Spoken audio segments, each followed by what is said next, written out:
Jair Bolsonaro acaba de entregar a resposta ao ministro Alexandre de Moraes sobre a hospedagem na Embaixada da Hungria.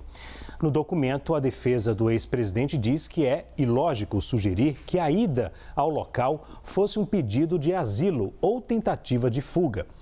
Eles afirmam ainda que Jair Bolsonaro nunca deixou de comparecer às intimações e que mantém uma agenda de compromissos com políticos nacionais e internacionais. Segundo a defesa, ainda, as embaixadas estrangeiras não devem ser confundidas com o território estrangeiro, apesar de serem espaços invioláveis. Vamos ao nosso muito boa noite ao time de hoje, começando com a Clarissa. Clarissa, o argumento da defesa é convincente? Boa noite. Boa noite, Leandro. Boa noite ao nosso time aqui do CNN Arena e todo mundo que está com a gente hoje. Leandro, a argumentação aí apresentada pela defesa do ex-presidente Jair Bolsonaro, ela vem mais ou menos em linha com o que já havia sido declarado pelos advogados dele naquela nota que foi divulgada ali para a imprensa após a publicação da matéria do The New York Times. O que a gente tem aí de elemento novo? A ideia de que não é plausível a tese de que Jair Bolsonaro pudesse sequer desejar um asilo político na Embaixada da Hungria. Eu acredito que os elementos, Leandro, já estão colocados, as informações já estão expostas de que havia, sim, motivos suficientes para que ele se preocupasse com uma prisão. Primeiro, pelo fato de, poucos dias antes, ter sido feita uma grande operação da Polícia Federal, a Operação Tempus Veritatis, que teve como um dos alvos o seu filho Carlos Bolsonaro e atingiu, inclusive, a casa do ex-presidente em Angra dos Reis. Lembrando, ele se deparou ali com os policiais pela manhã fazendo uma revista na sua própria residência. Então, havia o entendimento de que a investigação sobre a trama golpista estava, sim, se aproximando, fechando o cerco ali em torno do ex-presidente. Esse é o primeiro ponto.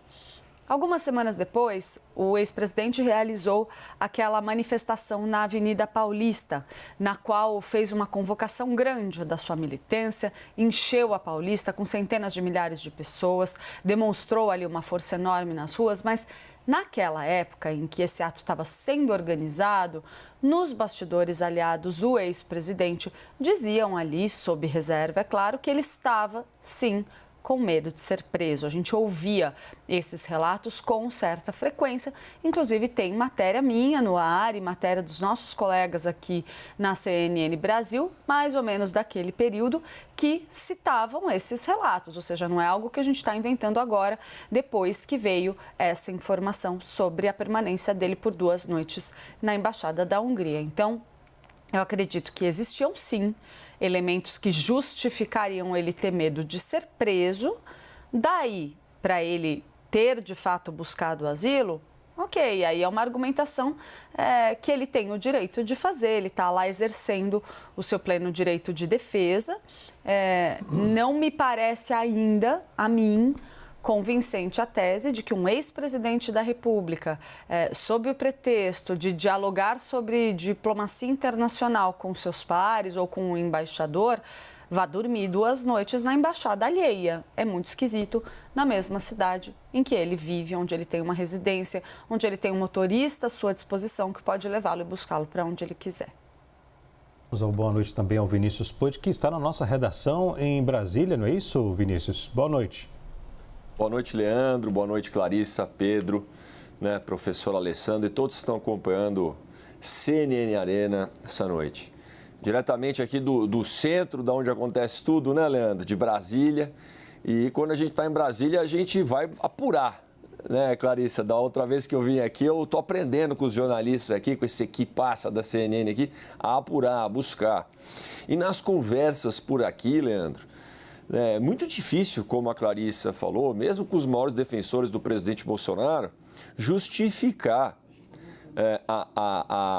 ficar 2 noites na Embaixada da Hungria.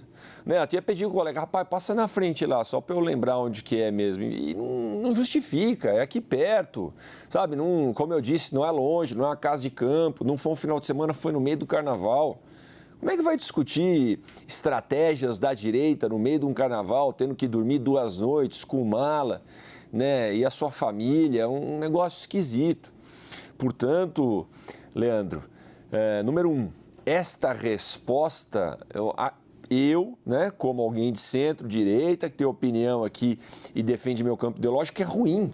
Porque, olha, não tem motivos para dizer que o presidente está buscando asilo. Tá bom, então tem motivos para quê? Foi discutir política internacional a despeito de estar no mandato ou não? Não ficou claro. Por que dormiu? Só responder. É só responder. E aí, nas conversas aqui de bastidores, Leandro, sabe o que escuta? Sabe o que as pessoas comentam? Rapaz, pessoal da justiça, quem está investigando e preparando o cerco Bolsonaro, está assistindo. E está deixa que o cara está se enrolando sozinho. Sabe, dá um aperto, sabe aquele negócio nas estratégias de negociação, ou até numa luta, algum negócio assim, você às vezes faz o movimento e dá um aperto, esperando que o outro do outro lado vai cometer um erro. Então, aparentemente, o que as pessoas conversam, rapaz, deram um aperto, ficaram esperando, tinha certeza que ele ia cometer um erro e foi lá buscar asilo na Hungria. Tá vendo? Aí, check. Espera mais um pouco, ninguém vai prender, ninguém vai tomar... Deixa que os outros passos em falsos vão ser dados. Então, parece que as pessoas estão dando corda e estão esperando. Por isso que eu acho ruim essa resposta da defesa. Eu gostaria de escutar uma justificativa plausível, se é que ela existe, porque senão só vai se enrolar ainda mais. Pedro Venceslau, a defesa ela diz que medidas cautelares foram aplicadas dias antes e que uma prisão preventiva foi descartada. Em função disso, não havia intenção de pedir asilo por causa de uma possível prisão. É convincente? Muito boa noite, querido. Boa noite, Leandro. Boa noite a todos. Não me parece convincente, porque a prisão preventiva ela pode ser requisitada a qualquer momento. E ali, quando o Bolsonaro fez essa longa visita na Embaixada da Hungria, alguns dos seus principais aliados tinham acabado de ser presos. Então, sim, estava no horizonte uma possível prisão de Jair Bolsonaro.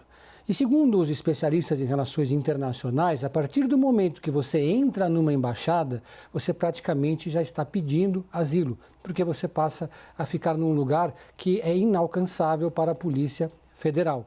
Esse é um estratagema, como a gente comentou aqui no Arena recentemente, que já foi usado por diversos ex-presidentes latino-americanos. Alguns deles chegaram a ficar semanas, meses, até anos vivendo dentro de embaixadas. Teve aquele caso do senador Roger Molina, da Bolívia, que ficou lá meses dentro da embaixada brasileira, em La Paz, se dizia perseguido pelo Evo Morales, e foi num carro da embaixada até Corumbá, depois de lá foi para Brasília e ficou em Brasília até o final da sua vida. Então ali, no caso de Jair Bolsonaro, a Embaixada da Hungria, ela se tornou uma rota de fuga desobstruída para ele a qualquer momento. A gente viu que o Alexandre de Moraes colocou algumas medidas cautelares contra o Bolsonaro, mas existem várias outras que ainda podem ser aplicadas. A prisão preventiva é a mais extrema e é uma delas. É a menos provável, todo mundo concorda que nesse momento uma prisão preventiva não faria muito sentido e causaria uma comoção. Mas o Alexandre de Moraes pode decidir que o ex-presidente, por exemplo, seja obrigado a utilizar tornozeleiras eletrônicas, né, ou uma tornozeleira eletrônica. Ele poderia viajar ao Brasil, continuar fazendo motocicletas, continuar fazendo as suas campanhas municipais, mas sempre ali com a tornozeleira eletrônica, o que seria algo bastante constrangedor. O mais provável, Leandro, é que uma das medidas cautelares seja a de impedir que Jair Bolsonaro se aproxime de qualquer embaixada ou de embaixadas que sejam de países governados por presidentes de direita, de extrema-direita, alinhados a Jair Bolsonaro. Porque se ele se dirige até a embaixada e entra dentro dela, ele passa a ficar completamente blindado de qualquer possibilidade de prisão. A preocupação do Bolsonaro nesse momento é tentar convencer Alexandre de Moraes a não exagerar nas medidas cautelares, né? Há uma preocupação que o Alexandre de Moraes possa, a qualquer momento, decidir, por exemplo, por uma prisão preventiva no dia 31 de março, aniversário do golpe de 60 anos do golpe militar. Seria ali, olha, a gente sabe que o Alexandre de Moraes gosta desses números redondos.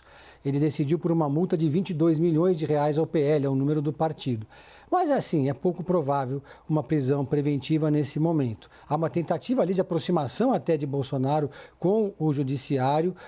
Os bolsonaristas pararam de atacar frontalmente os ministros, numa expectativa de tentar melhorar um pouco essa relação, que sempre foi muito esgarçada. Mas esse argumento da defesa de Jair Bolsonaro, não sei se é o único possível, mas não convence. Até porque uma conversa diplomática, ela pode ser resolvida em poucas horas. Não há necessidade de você dormir dentro da embaixada, passar 2 dias dentro da embaixada. Então, claramente ali houve, no mínimo, uma tentativa de evitar que houvesse uma prisão naquele momento, o que pode ser interpretado como uma tentativa de fuga. O asilo é uma fuga. Vamos ao nosso boa noite também ao Alessandro Soares, que hoje participa do Arena aqui, a quem eu agradeço pela participação. Alessandro, muito boa noite. Alessandro, aliados do ex-presidente Jair Bolsonaro falam que uma prisão preventiva, por exemplo, agora, poderia fortalecer ainda mais o ex-presidente. Qual a sua leitura sobre isso? Boa noite, querido. Boa noite a todas e todos. Tem uma certa razão. Bolsonaro não é um sujeito que você pode simplesmente encontrar a causa de uma prisão e ir lá e realizar essa prisão em cumprimento da lei. É um sujeito que foi presidente da República, é uma pessoa que tem uma liderança política importantíssima ainda, que tem um bloco de apoio importante, está numa cruzada aí dupla, ou seja, judicial e política, e que, portanto, dificilmente alguém consegue, um juiz, simplesmente, mesmo Alexandre de Moraes, eu diria aqui, consegue simplesmente despachar um pedido de prisão para o Bolsonaro. Talvez na estratégia do próprio Bolsonaro não esteja aí essa questão da prisão, embora, olha só, poderia ser inclusive uma estratégia para o bolsonarismo e para o Bolsonaro. Talvez não esteja porque ele já indicou que ele preferiria talvez aí estar dentro de uma embaixada, pedir asilo político do que ser preso. Essa tem sido, pelo menos, tudo indica a estratégia adotada pelo Bolsonaro. Mas o fato fundamental é que ele não é um sujeito simples de ser pego e o que parece que está sendo indicado aqui é uma estratégia no âmbito do próprio Poder Judiciário, de tentar ganhar tempo e ir sangrando. Eu acho que o Poit falou um pouco isso, mas tem uma sangria de longo prazo com relação ao Bolsonaro, porque ele não é um sujeito simples e isso pode gerar, inclusive, uma reação negativa com relação à sua prisão e com relação ao argumento típico dos bolsonaristas, que é que ele está sendo perseguido. Aliás, o pedido de asilo tem muita relação com isso, já que a ideia de pedir asilo é justificar que ele está sendo perseguido. Vinícius Poit, há uma estratégia, como o Alessandro falou agora há pouco, por parte do Judiciário? Olha, Leandro, a impressão que dá, e nas conversas aqui nos corredores de Brasília, a gente escuta isso, falar, rapaz, Bolsonaro está se enrolando sozinho. E esses dias vi um seriado aí que tratava da justiça pegando uma criminosa famosa lá, colombiana, que trabalhava com crime nos Estados Unidos há muito tempo atrás, e a justiça tomava algumas atitudes, falava, agora vamos ver, para mexer com o psicológico da outra pessoa, da senhora lá na época, e ela dava passo em falso, ela arrumava briga com o núcleo dela, ela tomava alguma atitude com medo da justiça naquele momento. Então, aparentemente, temos indícios para acreditar nessa tese, Leandro. E aí, esse vai sangrando aos poucos, modo de dizer que o professor Alessandro trouxe, vamos criando mais indícios, vamos deixando a tese mais robusta, vamos criando mais coisas. Agora, o outro lado é verdadeiro. Do mesmo jeito que o presidente Bolsonaro, aceitando o conselho de um ou de outro, que aparentemente não levaram ele para um bom caminho até aqui, porque senão não tinha perdido a eleição, na minha opinião, perdeu a eleição para ele próprio, está seguindo alguns conselhos que, na minha opinião, não estão ajudando. Porque está criando, não sei se pode dizer isso, tem os advogados para ajudar, está criando provas contra si mesmo. Algo do tipo, entendeu, Leandro? Agora, do outro lado, O Pedro colocou bem, existe um ministro da Justiça Suprema que também, né, pode tomar alguma decisão assodada de repente e que gosta de números redondos, isso, aquilo, e as pessoas devem estar do outro lado segurando, porque senão o ministro atropela as coisas e vai cometer erros também se tomar alguma decisão sem o embasamento necessário. E aí, Leandro, longe da verdade, das soluções que o país precisa, sabe, daquele equilíbrio diálogo que a gente tanto fala aqui com respeito, fica um jogo psicológico, sabe? Um jogo com narrativas, ver quem que pega o outro no contrapulo, como se diz, para fazer o outro cometer erros só para endurecer e solidificar ainda mais a tese. E neste momento, né, tudo leva a crer que a justiça está sendo bem estratégica e o Bolsonaro está se enrolando. Larissa, essa possibilidade levantada aí pelo Alessandro de estratégia jurídica, isso é relevante? Isso está acontecendo na sua análise, na sua leitura? Eu acho que é natural que aconteça, né, Leandro? A gente está vivendo um ambiente extremamente polarizado do ponto de vista político. A gente não pode entender isso como nenhum tipo de malandragem. Na verdade, se trata de um movimento absolutamente natural do nosso judiciário de tentar encontrar o momento certo e ter certeza de que todos os fundamentos estão muito sólidos de qualquer acusação dessa magnitude, porque a gente está falando de um ex-presidente da República, um ex-presidente que já demonstrou que ainda tem fortíssimo apoio popular. Existe ali uma capacidade muito evidente de Jair Bolsonaro de levar essa base às ruas e de mobilizá-la de acordo com seus interesses. A gente viu o que setores da base bolsonarista, em conjunto também com outros segmentos da direita, em um momento de acirramento político, podem fazer. A gente assistiu ao que aconteceu em 8 de janeiro.